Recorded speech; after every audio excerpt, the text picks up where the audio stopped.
if you were to go on, say, learn, do the Certified Scrum Master, I always say it's not just a certification, there's also the trainer. There are many stories, there are many types of ideas that can be put into reality that can really set off a few light bulbs. But there's, we don't lack talent and skill and certification in our community. Lots of game-changing certificates that I did, things like large-scale Scrum with Craig Larman, somebody who has had direct experience of helping teams over the last 2 decades and then some. And by using all these experiments, he created a framework, which is quite different to something like SAFe. Although it may have 12 useful principles, it starts with a much larger approach to scale than something like this. So it's not good or bad, but I guess I'm trying to put out there that it's worth looking at the work of people who have put these ideas into practice. And we have to get a balance between being book smart and tried and tested ideas. Yeah, strive for that.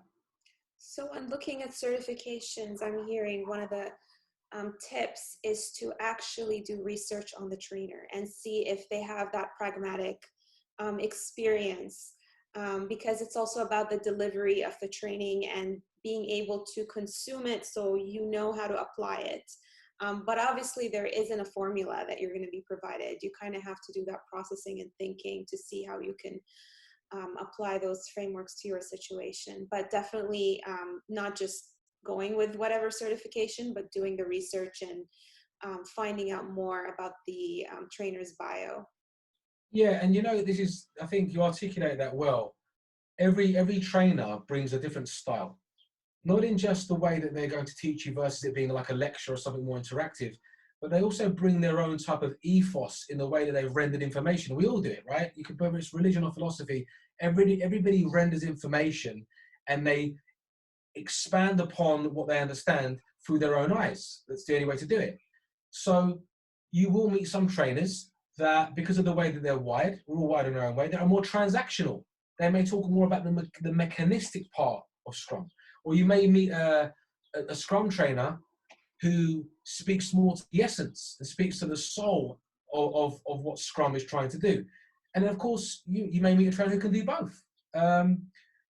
You've got to find out what is attractive to you and also challenge yourself. If you're very big on just the transactional part, the maths, in terms of just the empiricism, just the data, maybe pick a trainer who could put you out of your comfort zone. Go for somebody that you might call a bit wishy-washy or in touch with the soft side. Explore why that is an edge for you. And the other side, maybe if you're just about the humanistic stuff and you're put off by the math and the data-driven part, maybe seek out someone who can help you, with your edge in the other way. So awareness of yourself, awareness of what you're looking for, and just exploring options. There's so much free content out there. You can learn a lot about people's work before you pay them to teach you something.